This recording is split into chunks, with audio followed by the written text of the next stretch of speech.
8대 0이 가장 확률이 높다고 보고요. 예. 뭐 그거는 뭐 왜 그런지에 대해서는 계속 말씀드렸으니까 계속 뭐, 홍보학자들이 이야기를 했어요. 다시 뭐 예. 말씀드리지 않고 다만 예. 이제 별개 의견들이 있겠죠. 별개 의견이라는 거는 결론은 마찬가지인데 결론은 뭐 인용인데 다만 다수 의견과는 다른 논리로 나는 이 인용 결론에 도달하는 것이다. 왜 그러냐면은 지금 이제 이 일정이 길어지는 거에 대해서 이제 밖에서 보는 우리는 이게 일정이 길어지니까는 기각이나 각하 의견을 가진 재판관이 있는 거다. 뭐 이렇게 보는 거지 않습니까? 그렇죠. 근데 지금 뭐 재차 말씀드립니다만 그리고 김준일 평론가님도 말씀하셨습니다만은 평의의 내용이 국회가 하는 것처럼 표결을 찬성이냐 반대냐 이렇게 하지 않는다라는 거죠. 그렇게 그렇죠. 하는 게 아니라 어떤 쟁점에 대해서 어떻게 판단할 거냐 이걸 논의하는 것이지 않습니까? 이게 길어졌다라면은 저는 그 결정문의 내용이 뭐냐, 결정문의 내용에 뭘 넣을 것이냐, 그리고 그것에 대해서 어떻게 판단할 거냐 이 문제였을 가능성이 크다고 저는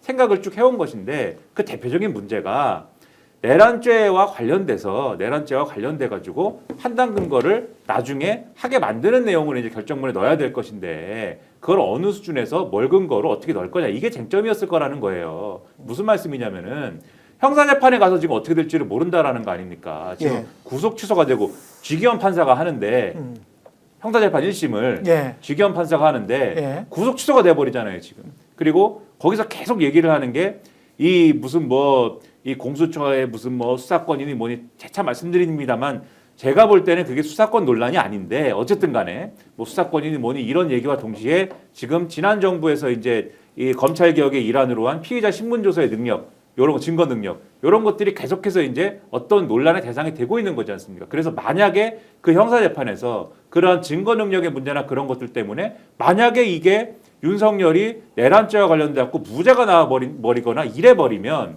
그런데 헌법재판소의 결정문에는 이게 꼭 내란죄가 유죄하라고는 안 써 있어도 그것을 예단하게 만들 수 있는 어떤 그런 내용이 들어있을 때 그렇죠. 이 격차를 어떻게 설명할 거냐. 그것 때문에 고민을 많이 했어요. 그때 가서 예. 헌법재판소는 그러면 왜 헌법재판소는 그때 뒤에 가서 그럴 거 아닙니까? 윤석열과 그 일당들이 이 극우 일당들이 헌법재판소는 그때 윤석열 파면할 때 왜 이 예단해가지고 내란죄임을 예단해가지고 왜 결정문을 써가지고 그걸 근거로 파면했어 이럴 거 아닙니까? 그러면 이거를 지금 이 헌법재판소가 변론을 진행할 때 보셨듯이 검경에서 수사를 한 내용을 가지고 근거로 해가지고 판단한 부분들이 있어요. 그렇죠. 공수처는 아닌데 검경에서 판단한 것들을 근거로 해서 한 것들이 있는데 그러면 이것까지 다 그러면은 판단 근거에서 빼가지고 나머지 부분 헌법 위반감만 가지고 할 것이냐 아니면은 불가피하게 이 헌법재판소가 쟁점 정리한 5개 쟁점을 판단하려면은 이 검경의 신문조서 내용이 있어야 되는데 그걸 넣어가지고 일부라도 넣어가지고 판단할 것이냐 등등등등 이런 내용을 논의할 수밖에 없었을 거 아닙니까? 물론 이 쟁점을 제기하는 재판관은 속마음으로는 내가 국민의힘하고 코드를 맞춰가지고 한번 이 판단을 곤란하게 한번 해보자 이런 의도를 가졌을 수 있습니다. 그런데 어쨌든 간에 그것도 한계가 있는 것이긴 하지만 그랬든 저랬든지 간에 평의 과정에서 나는 기각을 주장합니다. 이러지는 않았을 거라는 얘기죠. 그래서 결론적으로는 그것과 관련된 쟁점의 별개 의견이 말이 나올 수는 있는데 그 마지막 결론에서 그래서 난 기각이나 그래서 난 각하이다 라고 주장하기는 매우 어려운 구조이다. 이걸 말씀드리는 겁니다. 자, 저는 이제 문영배 재판관이 지금 이제 헌재 소장 직무대행으로서 왜 이렇게 이제 급하게 잡았느냐. 이제 급한 거 아니죠. 너무 이제 늦어졌지만 네. 지금 예상하는 거는 지금 4일도 아니고 11일까지 넘어갈 수가 있다고 했고 오늘도 이게 결정이 안 되고 내일로 넘어가면 이제 초유의 사태가 올 것이다. 그러면은 탄핵을 하고 줄탄핵하고 일괄 탄핵까지 갈 수 있는 상황인데 왜 오늘 이런 결정을 했겠느냐라고 하는 그 출발 지점에 대해서 생각해 볼 필요가 있다고 저는 판단합니다. 자, 선고일을 지정하는 것을 합의를 하는데 거기에서 흔들렸던 상황이어서 계속 문제 제기를 하는 헌법재판관의 요구를 받아들이고 있었지만 시간이 이렇게 이제 뒤로 밀린 상황에서 선구수를 던졌을 수도 있다. 평결의 내용은 서로 확인할 수 없지만 자, 평일을 종결하고 선고일을 지정할 때 밀어붙이고 금요일 날 하겠습니다라고 정치적 결단 또는 리더십을 발휘해서 그렇게 한 것 아니냐라고 저는 이제 추론을 하고 왜냐하면 이 예상은 아무도 못했다는 겁니다. 어제 저녁만 하더라도 자 일요일 날 제가 방송을 할 때 월요일 날은 절대 발표 없다. 선고일 발표. 화요일 날도 80%의 발표 가능성은 없고 있다면 20%인데 그것도 평일을 해봐야 한다. 그러면 어제 이제 결국 오후 평의에서 뭔가 결론이 났다 이렇게 이제 볼 수 있는데 어찌됐든 이렇게 땡겨서 한 것은 문인교 재판관이 위기를 느꼈다 또는 국민적 불신이 워낙 이렇게 거세고 또 폭발하는 상황에서 정책 결단을 내리고 날짜를 미리 정해놓고 최종 판결을 하자라고 해서 가능성도 저는 배제할 수 없다고 봅니다. 그 부분과 관련돼서 조금 말씀드리면 그 이제 판단에 더해서 요 말씀하신 것이 맞고 거기에 플러스 알파를 덧붙이면은 아까 이제 최경영 기자님 말씀하신 것처럼 문영배 재판관이 아무리 이제 소장 대행이라고 할지라도 야 그냥 내 말 들어 이렇게 하기는 어려운 구조입니다. 일단은. 그게 관행이 그렇게 안 된대요. 네, 그런데 그렇지만 지금 이제 4월 18일이 다가오고 있고 그 다음에 이 어떤 재판관이 계속 그렇게 이 트롤링을 했는지는 모르지만은 어쨌든 시간을 많이 줬지 않습니까? 그 그렇죠. 재판관한테 네. 계속 뭐 미루자는 재판관한테 시간을 많이 줬고 이제 남은 시간이 어쨌든 대통령 탄핵 선고는 여러 뭐 현실적인 사정 그리고 관행 등등을 고려하면 금요일 날 결국은 해야 되는데 금요일 날 해야 됩니다. 그 다음 날 모일 못 하기 때문에 그렇죠. 금요일 날 해야 되는데 그 금요일이라는 날짜가 며칠 안 남았어요. 4일하고 11일 남은 거 아닙니까? 그렇죠. 그 다음에는 18일인데 18일은 못 하는 것이고 예. 그냥 퇴임하는 날인데. 그렇죠. 그러면 4일하고 11일인데 지금 이 18일 날 퇴임하기 전에 일반 사건 선고를 한 번 더 한다는 거 아닙니까? 근데 일반 사건 선고는 목요일 날 해야 돼요. 그러면 그렇지. 10일 날 해야 되지 않습니까? 그렇지. 지금 상황에서. 그렇지. 원래는 매월 마지막 주 목요일에 하는데. 그렇죠. 근데 10일 날 하면은 그 바로 다음 날이 11일 금요일 아까 말씀드린 또 그 해? 금요일인데 두 번 연속 선고를 해야 됩니다. 근데 그렇게 현실적으로 안 됩니다, 또. 그러면 그렇게 따지면 남은 날 4일밖에 없어요. 그러면 이제는 4일이 사실은 그 헌법재판관들 사이에서도 공유할 수 있는 마지노선인 겁니다. 그러면 아까 말씀드린 대로 문영배 재판관이 재판장에 지금 지위를 갖는데 이 재판에서는 이 소장 대행이기 때문에 재판장의 지위를 갖고 소송지휘권을 갖고 있는데 형식상 소송지휘권을 갖고 있는데 아무리 내가 소송지휘권이 있으니까 내 말 들어라고 할 수는 없는 것이지만은 이제 마지노선이다. 그러네. 시간 많이 줬지 않느냐. 그러네. 그리고 지금 국민적 비판도 이렇게 있고 어허. 헌법재판소 사무처장이 국회 나와가지고 저렇게 지금 뭐 저런 얘기까지 듣는데 더 이거를 해야 되느냐 이렇게 충분히 말할 수 있는 상황인 것이고 다른 헌법재판관들도 아무리 오늘 뭐 별 얘기가 다 나왔는데 뭐 흑판 백판 얘기 나오고 별 얘기 다 나왔는데 아무리 그런 게 있다 하더라도 이제는 알았습니다 할 수밖에 없는 조건이 이제 온 것이고 그래서 4일밖에 사실은 없는 거다 이런 얘기입니다. 참 이렇게 명쾌하게 이제 해석을 해주시니 너무 좋은데 해석이 확실하네. 해석은 확실하고 네. 명쾌하고 이제 명징한데 나왔으니까 일정이 나왔으니까. 그러니까 네. 명쾌하게 이렇게 설명이 되는데 그렇죠. 어제까지만 하더라도 너무 도저히 불안해. 불안했고 예상하기 어려운 상황이 이제 이어지는 거 아니냐. 정말로 걱정했던 거는 내일 만약에 자 아무런 소식이 없다고 했을 때 민주당이 어떤 선택을 할 거냐. 이러면 뒤에 수습은 가능하냐. 가능하죠. 마지막에는 민중 항쟁을 생각하고 국민을 믿고 민주당이 일괄 탄핵까지 실행해야 한다. 이렇게 갔으면 걷잡을 수 없었을 것 같은데 큰일 날 뻔했어요. 정말입니다. 그래서 정말 지금 큰일 날 뻔했어요. 누가 내부에서 최종적으로 이렇게 조율을 하고 결정을 했는지 모르지만 헌법재판소가 마지막 이 순간에는 신의 한 수 가장 적정한 시기에 하고 있다. 늦었지만 만기칠람이긴 하지만 그래도 뭐 그런 생각이 좀 드네요. 헌법재판소가 이제 탄생하게 된 배경 우리가 다 알고 있지만은 1987년에 이제 개원을 하면서 출발을 했잖아요. 네. 그게 이제 6월 항쟁으로 이제 이게 촉발이 된 거고 시작이 된 거고 그거를 거슬러 올라가면은 결국은 1980년에 있었던 5.18 광주 민주항쟁에 그렇죠. 빚을 진 거예요. 그러니까 그게 이제 5.17 비상계엄 확대 그리고 그 전에 있었던 79년의 12.12 사태 여기에서 이제 출발을 한 거잖아요. 그러니까 비상계엄이라는 잘못된 그 이제 독재자의 판단으로 인해서 국민들이 한 거를 하고 많은 사상자가 나고 그게 역사적 뿌리가 돼가지고 87년 민중항쟁까지 되고 여기까지 온 겁니다. 그래서 제가 뭐 말씀드리고 싶은 거는 헌법재판관들이 잘 알 거예요. 우리 이 헌법재판소라는 게 어떻게 탄생을 했고 어떻게 지금 유지되어 그렇죠. 왔고 헌법 수호의 정신이 무엇인지에 대해서 잘 알리라고 믿습니다.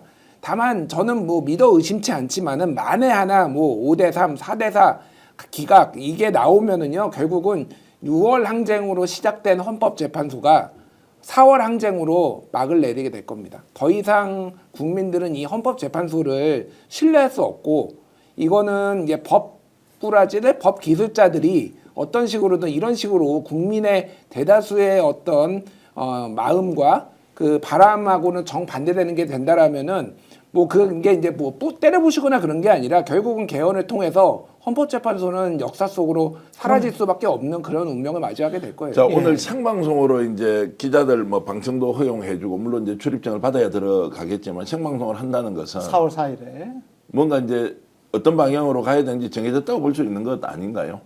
그런 것 같아요. 그리고 정말 손해를 한다면 지금 어떤 결정이 나오든 승복하겠다라고 구체적으로 의사표시를 한 쪽은 처음부터 민주당이었고요. 그 다음에 가다가 국민의힘이었고요. 그 다음에 가장 최근이 한덕수였습니다. 가장 네. 최근이 한덕수였어요. 안 나온 사람은 피청구인 윤석열밖에 없어요. 피청구인 윤석열밖에 없는데 정말 제가 헌법재판소의 행태를 선회를 한다면 끝까지 승복하겠다라는 그 말을 기다린 것 아닌가? 한덕수 권한대행이 이 승복하겠다라는 말을 한 거는 2, 3일 전이거든요. 아주 최근입니다. 지난 주말 직전에 했으니까 그렇게 생각을 해보면 헌법재판소는 승복 집권 여당이니까요. 여하튼 간에 형식적으로는 집권 여당이고 집권 여당의 정부의 총리였고 그 정부의 권한 대행을 받고 있기 때문에 뭐 피청구인인 윤석열 씨가 해온 거짓말이랄지 이런 작태를 보면 이 사람이 승복을 하겠다라는 말을 하는 거는 굉장히 좀 우리가 그거까지 기대하기는 힘들지만 한덕수 국민의힘까지 승복하겠다고 분명히 말을 뱉었기 때문에 요 상황에서 명확하게 8대 0으로 인용 결정이 나면 그러면 국민적 혼란은 상당히 사라질 수밖에 없고요. 그리고 이제 사회적 갈등도 상당히 치유가 되고 그게 헌법재판소의 또 책무 중에 하나거든요.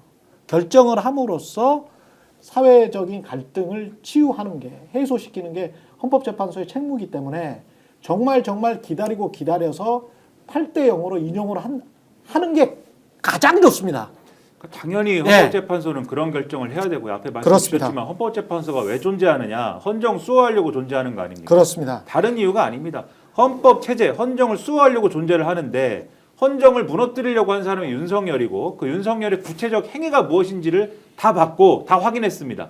변론이랍시고 나와가지고 한 얘기도 다 헌정을 위협하는 얘기였습니다. 그 광경을 이 헌법재판관 8명이 다 봤지 않습니까? 그렇죠. 그러면은 그 광경을 그렇게 봤다라면 헌법재판소가 할 수 있는 일은 당연히 8명 전원일치로 이 파면을 하는 것밖에 없는 것이고 그리고 그러한 결론에 대해서 다 이제 승복을 할 것이다라고 우리가 당연히 이제 생각을 해야 되겠지만 특히 국민의힘이 정신을 차려야 됩니다. 국민의힘이 명확하게 여기에 대해서 딴소리를 하지 말아야 됩니다. 그렇습니다. 이게 무슨 뭐 극우 시위대와 극우 유튜브들은 멋대로 하고 있으니까 그거 뭐 멋대로 하는 것도 우리가 비판을 하고 멋대로 하지 못하도록 하고 멋대로 하지 못하도록 하는 사회적 힘이 작용을 해야 되는 건데 그렇습니다. 무엇보다도 지금 이 공당으로서는 명확한 입장을 취해야 되는 거거든요. 국민의힘 스스로가. 근데 어제만 해도 지금 분명히 승복한다고 했지 않습니까? 승복을 한다는 건 뭡니까? 윤석열의 행위나 이런 것들은 잘못한 것이고 다시는 이런 일이 일어나지 않도록 하는 거다라는 걸 명확히 하는 거 아닙니까? 그렇죠. 권영세라는 사람이 뭐라고 그랬습니까? 비상대책회의 모두 발언을 하면서 민주당이 잘못하고 있다라고 주장을 하면서 민주당의 막가파식 의회 독재와 입법 내란을 보면서 대통령이 계엄을 선포했던 이유를 다시 돌아보고 있다. 많은 국민들이. 이렇게 얘기하셨어요. 계몽이 됐어요, 이 사람이 지금. 그러면서 그러니까, 이제 그 말은 계엄을 몇 번 해도 좋다라는 이야기잖아. 그러니까 계몽이 다시 됐기 때문에 네. 이런 발언들에 대해서 취소하고 반성하는 이러한 입장을 다시 한번 표명해야 되지 않나 이렇게 생각을 하는 겁니다. 자, 화수목 사흘 동안 이제 어떤 지금 반응을 보일 것인지 매우 중요하다고 보면 첫 번째 한덕수가 지금 오늘 이제 선고일을 금요일 오전 11시로 결정했지 않습니까? 네. 한덕수가 어떤 태도를 보일 거냐. 어제까지만 뭡니까? 이재명 민주당 대표 좀 만나자라고 하니까 만역 재판 임명과 관련해서 그런데 지금 뭐 바빠서 못 산불 만난다. 정리 때문에 뭐 시간이 없다 이런 식으로 이제 핑계를 댔는데 이 그랬죠. 사람이 180도 태도를 바꿀 가능성이 있다고 저는 봅니다. 그리고 국힘 내부에서도 이걸 이제 대세론으로 인정을 하고 받아들이느냐 아니면 격렬하게 저항을 해서 어떻게 할 것이냐. 왜냐하면 금요일 날 11시에는 8대 0이 되든 7대 1이 되든 대세가 결정되어서 윤석열 파면이 확실시 되는 상황이라면 나름의 이제 그 정책 생명을 연장하기 위한 뭔가의 조치들을 할 것이라고 저는 보고요. 한덕수의 태도가 매우 중요할 것이고 그리고 최상목 이하 국무위원들 그리고 지금 경찰, 검찰 이것을 예의주시하면서 이 상황을 어떻게 보는지 우리가 잘 관찰해야 한다.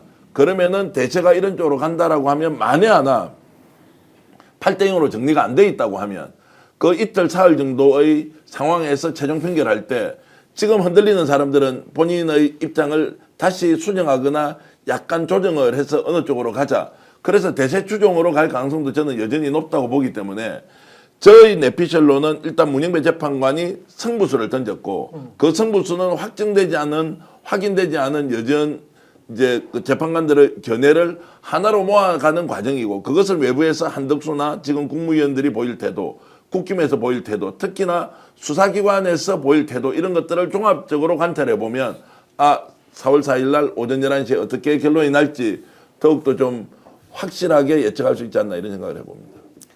인용될 거예요. 걱정하시는 분들 많은데 인용은 확실히 될 겁니다. 지금 뭐 예, 4월 인용이 안될 수가 4일이라고 없어요. 사자를 추월 사자에서 걔가 4+4는 8이다. 그렇게 해서 누가 죽느냐 뭐 이런 댓글이 지금 벌써부터 많이 올라오고 있습니다. 그렇죠. 날짜가 하필 4월 4일이다. 스픽스는 말하는 언론입니다. 대세는 유튜브, 그중에서 스픽스. 좋아요, 댓글, 구독, 알림 설정. 여러분이 저희를 사랑해 주시고 우리가 여러분을 사랑하는 4가지 방법입니다.